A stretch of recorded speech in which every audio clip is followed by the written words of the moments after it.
Hey everyone, it's Katie and Mike. Say hi, Mike. Hi everybody. It is basically Valentine's Day weekend. Valentine's Day was in the middle of the week this year, so we're doing our Valentine's Day date today. And we went to see the Fathom Event for Newsies, which was one of my favorite movies as a kid because I'm a dork and I love musicals. And today it was the Broadway show version of it, but it was recorded. I think it was that the original Broadway cast got together again, recorded this, did a performance, recorded it, and then they finally showed it through Fathom. So I loved it, but I'm also super biased because I already love the show. What did you think of it? As someone who has seen the movie, but it's not as big for you as it is for me. What did you think of the show? It was really good. They changed up some things from what I remembered in the movie, and then, you know, they made it more interesting, I guess. And did they change some songs too? They added some songs. Yeah, I don't know if they had any songs that they actually cut out. I feel like all of them, they might have been a little revamped, but there were definitely songs that were added in, which is not that surprising for an adaptation. And yeah, there are actually some really specific differences. I don't feel like we're spoiling anything because the musical has been out for forever and the movie's been out even longer, so we can talk about it. But they essentially, between the movie and the Broadway musical, one of the biggest things they did was they actually combined the love interest from the movie who had no personality and the newspaper reporter played by Bill Pullman in the movie, and they basically made a new character out of it, Catherine, right? Yes. But it's a female reporter who has been mostly on like reviewing flower shows and different like very female things, and this is her big break. She wants to report on the Newsies strike. And she ends up actually she has some of the best lines. That they gave her a lot of really good quips. They gave her a lot of comebacks. She's not super stuffy when it comes down to it. She's very serious, but she also, when the boys tease her, she teases back in a way that, like I said, it was written, her character's written really well, and she has one of my favorite new songs in it where she's kind of trying to figure out how she's gonna write it, and she has it's a really fast-paced song with dialogue that kind of jumps here and there that I really liked. And I also really buy the romance more than the romance in the movie. And they also have chemistry, which helps a lot. So that was one of the big ones. Besides that, there are a few plot lines that kind of get moved around. I don't know if I think the pacing of it is a little bit slower and a little off from the musical or from the movie, but it also does a better job of actually, I don't know, I feel like there are more positives to the changes than negatives. And also it ends where they actually explain. So the story is the news strike of, I think it was 1899, they said in the trivia during the intermission. We actually had an intermission. Yeah, which was really helpful because I had to go to the bathroom. When we went to see Allegiance through Fathom a few weeks ago, they did not have an intermission, and that was painful. Let me think.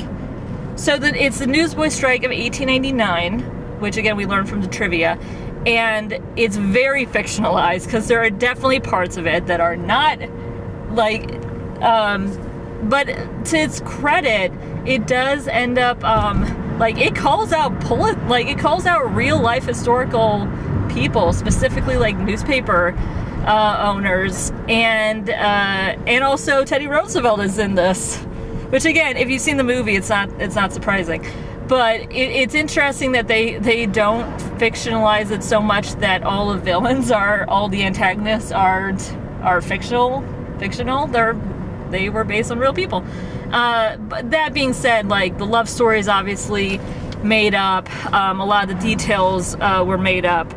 So you got to take that with a grain of salt. That being said, a lot of the stuff they have to say about unions, about fair pricing for the poor, about about the way that the media changes things, about being able to organize and protest and march and strike is all incredibly relevant. So on that note, I mean, like I said, it's made by, I said this on Twitter, it's made by Disney, which is, if you didn't know, a gigantic corporation. So you have to take some of the message with a grain of salt, because these are people who are, you know, traditionally not super pro-union. But like I said, I really like the show. The music is great. The dancing is amazing. But it was like this in the movie too, where you're just like, wow, these poor newsboys sure know how to pirouette. This is incredible. All the backflips. I did not realize they teach you that in an orphanage. It was really fun. I don't know if they have any more shows though. I think we might have gone to the last one. You were the one that got the tickets, you remember? I don't know if it's the last one. My phone app only shows by date, but it was only like, it shows every date. Okay. And it will say, there's no showings on this date. Oh, okay. So, I don't know if there are any left. I know that we were not this was not the first one, even though it was packed. I mean, it was Saturday, but it was a matinee showtime. So, I'm hoping that maybe if it does well, they'll keep showing, and I know that's what happened with Allegiance. It would be nice if they kept doing it. I would love for them to do more musicals. I know that they did Holiday Inn a while ago. They did Allegiance. I think they've done a few more.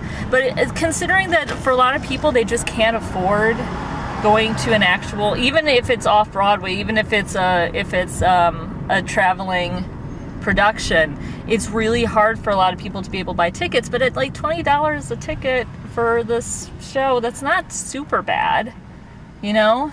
It's better than trying to fly out to Broadway and try to get tickets there. So, let me think if there's anything else. Oh, well, the other main thing, and one of the appeals for me, as someone who is an avid viewer of Supergirl, is that Jeremy Jordan, aka Win, is the lead in this performance. And as someone who is incredibly excited for the musical crossover that Supergirl is doing with The Flash, I'm just like, this was just me preparing for what I am anticipating is going to be a great couple days of CW shows. I'm super excited about this. But I mean, yeah, I'm really excited. And yeah, I think the soda at the movie theater has, because of the intermission, we got refills on soda. So now I'm hopped up on sugar and smiling because I got to see wonderful Broadway musical stuff, and that makes me happy. And Jeremy Jordan. And Jeremy Jordan, yay!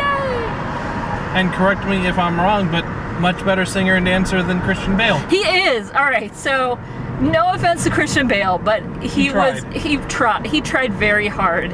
He did not do super well. Whereas we actually have like people that are professionals on Broadway who got hired specifically because they are Broadway people doing this production, and that really makes a difference.